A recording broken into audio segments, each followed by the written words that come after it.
Trading क्या होती है इसे समझने के लिए मैं आपको एक रियल लाइफ एग्जांपल देता हूँ। मान लो दो दोस्त हैं, राजू और श्याम। श्याम के पास 1 एकड़ जमीन है जिसकी कीमत 10 लाख रुपए है और श्याम अपनी उस जमीन को बेचना चाहता है। और राजू भी एक ऐसी अपॉर्चुनिटी ढूंढ रहा है जहां पर वो अपने पैसे इन्वेस्ट करके अच्छा खासा प्रॉफिट कमा सके। कुछ दिन बाद राजू को ये खबर मिलती है कि अगले 6 महीने में एक हाईवे प्रोजेक्ट को मंजूरी मिलने वाली है और वो हाईवे श्याम के खेत के पास से होकर गुजरेगा। अब यहाँ पर अगर राजू श्याम से उसकी जमीन को खरीद ले और अगर ये खबर सच हो जाती है तो राजू को प्रॉफिट होगा, लेकिन अगर ये खबर एक अफवाह निकलती है तो जमीन का तो रेट बढ़ेगा नहीं, तो राजू की इन्वेस्टमेंट का कोई फायदा नहीं होगा क्योंकि रेट तो बढ़ेंगे ही नहीं।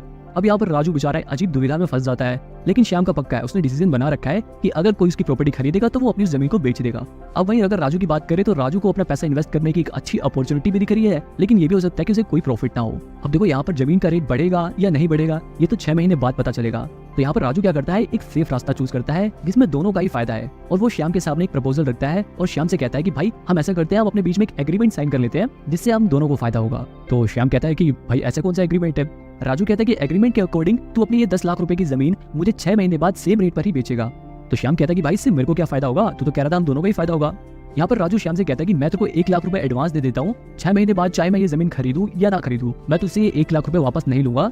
इस 1 लाख रुपए को तू एज अ एग्रीमेंट फी रख ले, अगर मैं 6 महीने बाद तेरी जमीन खरीदूंगा तो मैं तुझे अलग से 10 लाख रुपए दूंगा। अब यहाँ पर श्याम को थोड़ा फायदा लगता है और वो कहता है हाँ चलो फिर ठीक है। अब यहाँ पर ये ध्यान दो क्योंकि राजू ने एडवांस 1 लाख रुपए दे दिए हैं एज अ एग्रीमेंट फी, तो वो अगर चाहे तो 6 महीने बाद उस जमीन को खरीद सकता है। अगर वो नहीं खरीदना चाहता तब भी कोई बात नहीं, लेकिन उसको 1 लाख रुपए वो वापस नहीं मिलेंगे। अब क्योंकि श्याम ने 1 लाख रुपए एडवांस ले लिया है एज अ एग्रीमेंट फी, तो उसे 6 महीने बाद अपनी वो प्रॉपर्टी उसी पुराने वाले रेट पे यानी कि 10 लाख रुपए में ही बेचनी पड़ेगी राजू को, क्योंकि उसने एग्रीमेंट साइन कर लिया था। तो आपको क्या लगता है कि यहाँ पर किसने स्मार्ट डिसीजन लिया है, राजू ने या श्याम ने? वैसे इसका जवाब देना अभी थोड़ा मुश्किल हो सकता है। वैसा करते सबसे पहले हम राजू के नजरिए से देखते हैं कि उसको क्या फायदा होगा। अब देखो राजू 1 लाख रुपए श्याम को एग्रीमेंट फी के तौर पे दे रहा है, जिसके बदले में अब श्याम को 6 महीने बाद अपनी वो जमीन राजू को ही बेचनी पड़ेगी अगर राजू खरीदना चाहे तो, और वो भी आज के रेट पर यानी कि 10 लाख रुपए में ही श्याम अपनी जमीन राजू को बेचेगा। मतलब यहाँ पर राजू ने बहुत ही स्मार्टली 6 महीने बाद की प्रॉपर्टी का रेट अभी करंटली फिक्स कर दिया। मतलब कि 6 महीने बाद भले ही प्रॉपर्टी का रेट घटे या बढ़े, उसने जो आज प्राइस सेट किया यानी कि 10 लाख रुपए जो प्राइस सेट किया उसी रेट पे वो उसे खरीदेगा, चाहे प्रॉपर्टी का रेट कुछ भी हो, क्योंकि उसने वो 1 लाख रुपए एडिशनल एग्रीमेंट फी दी है श्याम को। एक तरह से उसका 1 लाख रुपए टोकन की तरह काम करेगा। और सबसे बड़ी बात इस एग्रीमेंट में ये थी कि अगर राजू चाहे तो वो 6 महीने बाद ये प्रॉपर्टी खरीदने से मना कर सकता है, लेकिन बस उसके वो 1 लाख रुपए से वापस नहीं मिलेंगे, जबकि श्याम उसे 6 महीने बाद ये प्रॉपर्टी बेचने से मना नहीं कर सकता और उसे वो प्रॉपर्टी 10 लाख रुपए में ही राजू को बेचनी पड़ेगी। अब मान लो 6 महीने बीत जाते हैं और अब हम देखते हैं कि आखिर होता क्या है। अगर ये हाईवे प्रोजेक्ट की न्यूज सच साबित होती है और गवर्नमेंट इसे अप्रूवल दे देती है तो वहाँ की प्रॉपर्टी का रेट बढ़ेगा और ये 10 लाख रुपए की प्रॉपर्टी 20 लाख रुपए की हो जाएगी। और अगर ये खबर एक अफवाह साबित होती है तो लोग पैनिक होकर उस जमीन को बेचने लग जाएंगे और प्रॉपर्टी का रेट नीचे गिर सकता है। मान लो 10 लाख की प्रॉपर्टी 7 लाख की हो गई, और ऐसा भी हो सकता है कि कुछ ना हो, प्रॉपर्टी का रेट जितना था उतना ही रहे यानी कि 10 लाख रुपए ही रहे। अब अगर वापस राजू के नजरिए से देखें तो प्रॉपर्टी का रेट या तो बढ़ सकता है या तो घट सकता है या तो ऐसा हो सकता है कि कुछ ना हो। अब अगर प्रॉपर्टी का रेट बढ़ जाता है तो क्योंकि राजू ने पहले से ही कॉन्ट्रैक्ट साइन कर रखा है श्याम के साथ, तो श्याम से वो उस जमीन को 10 लाख रुपए में खरीद लेगा। और क्योंकि मार्केट में उस 10 लाख रुपए की जमीन का रेट बढ़ गया है, वो 20 लाख की जमीन हो गई है, तो यानी कि वो 10 लाख रुपए की जमीन को श्याम से खरीद कर मार्केट में 20 लाख रुपए में बेच सकता है। और क्योंकि श्याम ने 1 लाख रुपए एडवांस में लेकर उसके साथ एग्रीमेंट साइन कर दिया था, इसलिए श्याम को वो जमीन राजू को बेचनी ही पड़ेगी, वो उसे बाद में मना नहीं कर सकता। तो यहाँ पर अगर मैथमेटिकली देखा जाए तो राजू ने 10 लाख रुपए की जमीन खरीदी, 1 लाख रुपए उसने एग्रीमेंट फी दी जो कि नॉन रिफंडेबल थी, तो यहाँ पर उसका टोटल जो खर्चा आया वो 11 लाख रुपए आया। और अगर अभी उस 10 लाख रुपए की जमीन की कीमत 20 लाख रुपए हो जाएगी तो इसका मतलब ये है कि 11 लाख रुपए उसकी टोटल कॉस्ट आई और 20 लाख रुपए की अगर वो बेचता है तो उसको 9 लाख रुपए का प्रॉफिट होगा। या हम ऐसा भी कह सकते हैं कि उसने शुरुआत में जो 1 लाख रुपए का रिस्क लिया था उसके बदले उसे 9 लाख रुपए का प्रॉफिट हो रहा है, यानी कि 9 गुना ज्यादा प्रॉफिट हो रहा है उसे। अब आपको लग रहा हो बेचारे श्याम का तो कट गया, ऑब्वियसली इस सिचुएशन में तो उसका कट रहा है, लेकिन आगे आपको समझ आएगा कि श्याम को भी कुछ नुकसान नहीं हुआ।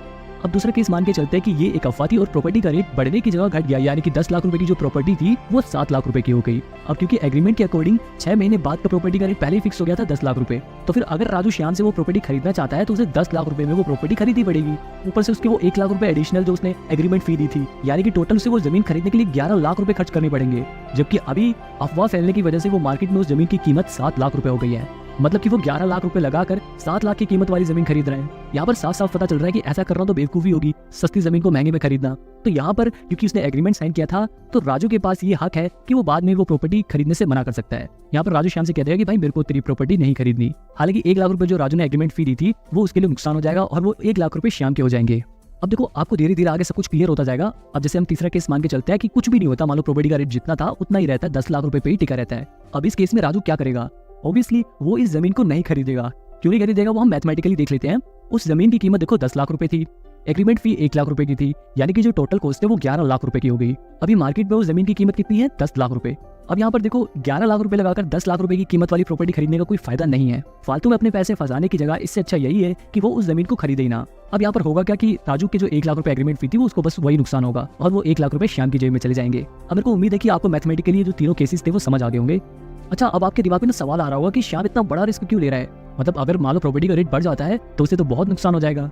वेल, अब देखो जरा इसके बारे में सोचो। यहाँ पे 3 सिचुएशन मैंने आपको बताई, जिसमें से 2 सिचुएशंस में श्याम को फायदा हो रहा है। अगर प्रॉपर्टी का रेट घटता है तब भी श्याम को फायदा होगा, अगर प्रॉपर्टी का रेट उतना ही रहता है तब भी श्याम को फायदा हो रहा है। वो 1 लाख रुपए जो एग्रीमेंट फी थी वो श्याम को मिल रहे हैं, यानी कि देखो श्याम के फायदा होने के चांसेस 66.6% है। जबकि बेशक राजू को ज्यादा प्रॉफिट हो सकता है, लेकिन उसके प्रॉफिट होने के चांसेस सिर्फ 33.3% है। इसलिए मैंने आपको शुरुआत में ही बताया था कि इस एग्रीमेंट से दोनों का ही फायदा होगा। अब चलो इस एग्जांपल को हम शेयर मार्केट से जोड़ के देखते हैं। अब यहाँ पे ये दोनों लोग जो अपने बीच में एग्रीमेंट कर रहे हैं ना, इसको हम शेयर मार्केट में कहेंगे डेरिवेटिव। और जिस तरह का इन्होंने ये एग्रीमेंट अपने बीच में किया है, इस तरह के एग्रीमेंट को हम कहते हैं ऑप्शन एग्रीमेंट। अब क्योंकि श्याम ने राजू से एडवांस में पैसे ले लिए थे, तो यहाँ पर श्याम एक एग्रीमेंट सेलर है और राजू एक एग्रीमेंट बायर है, क्योंकि वो श्याम को पैसे दे रहा है उस एग्रीमेंट के बदले। मतलब हम एक तरह से ये भी कह सकते हैं कि राजू एक ऑप्शन बायर है और श्याम एक ऑप्शन सेलर है। और ये जो 1 लाख रुपए एग्रीमेंट फी राजू ने श्याम को दी थी, इस 1 लाख रुपए को हम शेयर मार्केट की भाषा में प्रीमियम अमाउंट कहेंगे, जो कि राजू यानी कि ऑप्शन बायर ऑप्शन सेलर को पे कर रहा है। तो साफ साफ मतलब ये है कि जो ऑप्शन बायर होता है उसके पास हमेशा ये राइट रहता है कि वो उस चीज को बाद में खरीदे या ना खरीदे, क्योंकि उसने वो प्रीमियम अमाउंट पे किया है ऑप्शन सेलर को। अब आपको जल्दी से एक बार ये सारा सीन फिर से समझा देता हूँ ताकि आपको ये क्लियरली समझ आ जाए। तो देखो, जो आदमी इस एग्रीमेंट के बदले पैसे देता है उसे हम ऑप्शन बायर कहते हैं। जो आदमी वो पैसे लेकर ये कहता है कि हाँ चलो मैं आपकी जमीन दे दूंगा या ये चीज दे दूंगा, उसे हम ऑप्शन सेलर कहते हैं। और ये जो पैसा इन्होंने एडवांस में दिया है उसे हम प्रीमियम अमाउंट कहते हैं। यही सेम कॉन्सेप्ट आपको ऑप्शन ट्रेडिंग समझने में बहुत हेल्प करेगा। ओके, तो राजू और श्याम का जो मैंने आपको एग्जांपल दिया है, इससे आपको ऑप्शन ट्रेडिंग के बेसिक लेकिन बहुत ही जरूरी 3 कॉन्सेप्ट के बारे में पता चल गया होगा। पहला, ऑप्शन बायर कौन होता है, ऑप्शन सेलर कौन होता है, और प्रीमियम प्राइस क्या होता है। ठीक है, अब देखो ऑप्शन ट्रेडिंग 2 तरह की होती है, एक होता है कॉल ऑप्शन, एक होता है पुट ऑप्शन। आप कॉल ऑप्शन और पुट ऑप्शन के दोनों के ही बायर और सेलर हो सकते हो। अब इसको अच्छे से समझने के लिए सबसे पहले हम कॉल ऑप्शन को समझते हैं। ठीक है, मान लो एक कार बनाने वाली कंपनी है जिसका अभी करेंटली मार्केट में जो शेयर प्राइस चल रहा है वो है 100 रुपए। अब ये कंपनी अगले महीने अपनी एक नई गाड़ी लॉन्च करने वाली है। अगर वो गाड़ी लोगों को पसंद आती है तो जाहिर सी बात है इस कंपनी का शेयर प्राइस बढ़ेगा 1 महीने बाद। तो मैं यहाँ पर आपसे कहता हूँ कि आप मेरे को बस 5 रुपए का प्रीमियम अमाउंट पे करो, 1 महीने बाद चाहे इस कंपनी का शेयर प्राइस घटे या बढ़े, मैं आपको अपनी कंपनी का शेयर 100 रुपए में ही बेच दूंगा। मतलब एक तरह से मैं आपसे 5 रुपए प्रीमियम अमाउंट ले रहा हूँ और मैं आपको ये राइट दे रहा हूँ, आपको हक दे रहा हूँ कि आप 1 महीने बाद आपकी मर्जी करे तो 100 रुपए में से शेयर खरीद लेना, ना करे तो मत खरीदना। ठीक है, अब आप यहाँ पर मेरे को 5 रुपए प्रीमियम दे देते हो। अब देखो ये जो प्रीमियम अमाउंट आप मेरे को दोगे वो एक तरह से टोकन का काम कर रहा है। अब 1 महीने बाद मान लो ये कंपनी अपनी गाड़ी लॉन्च कर देती है और ये गाड़ी लोगों को बहुत पसंद आती है, जिसकी वजह से कंपनी का शेयर प्राइस बढ़ने लगता है। अब यहाँ पर मान लो कंपनी का शेयर प्राइस 100 रुपए से 120 रुपए पर पहुंच गया। अब क्योंकि कंपनी का शेयर प्राइस बढ़ गया है तो आपका फायदा होगा। जैसे प्रॉपर्टी का प्राइस बढ़ गया था तो खरीदने में फायदा था, उसी तरह शेयर का प्राइस बढ़ रहा है तो खरीदने में फायदा है।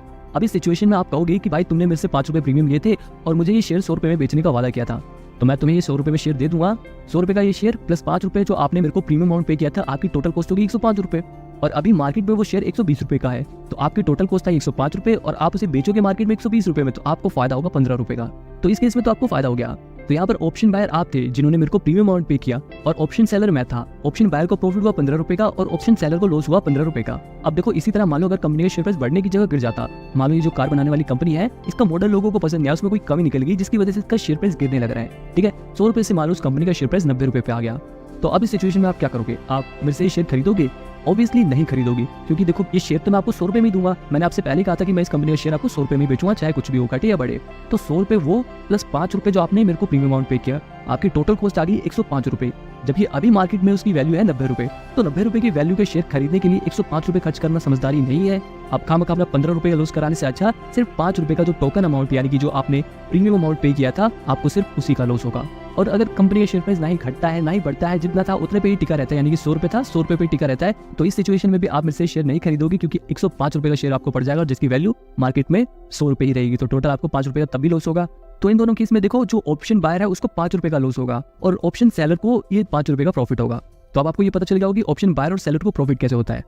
तो मैंने आपको कॉल ऑप्शन की बता दिया, अब बात आती है पुट ऑप्शन की। देखो कॉल ऑप्शन में क्या होता है, आपके पास ना राइट होता है कि आप एक्सपायरी डेट पर उस कंपनी के शेयर खरीदो या मत खरीदो, मतलब आपकी मर्जी रहती है एक तरह से। अब पुट ऑप्शन में भी ना बिल्कुल ऐसा ही होता है, लेकिन बस थोड़ा उल्टा हो जाता है। पुट ऑप्शन में आपको शेयर बेचने के ऊपर राइट मिलता है, आपकी मर्जी रहती है कि आप एक्सपायरी डेट पर कंपनी के शेयर बेचो या मत बेचो, मतलब आपकी एक तरह से मर्जी है। तो मतलब कॉल ऑप्शन में बायर के पास राइट रहता है कि वो शेयर खरीदे या ना खरीदे, और पुट ऑप्शन में सेलर के पास राइट रहता है कि वो शेयर बेचे या ना बेचे। अब देखो सवाल ये उठता है कि आखिर इस पुट ऑप्शन का यूज कब होता है, आखिर पुट ऑप्शन कब लेना चाहिए। तो देखो पुट ऑप्शन आप जब लोगे जब आपको लगे कि कंपनी के शेयर नीचे गिरेंगे। अब मान लो कोई एक कंपनी है और आपको ऐसा लग रहा है कि उस कंपनी के शेयर प्राइस आने वाले कुछ दिनों में गिरेंगे।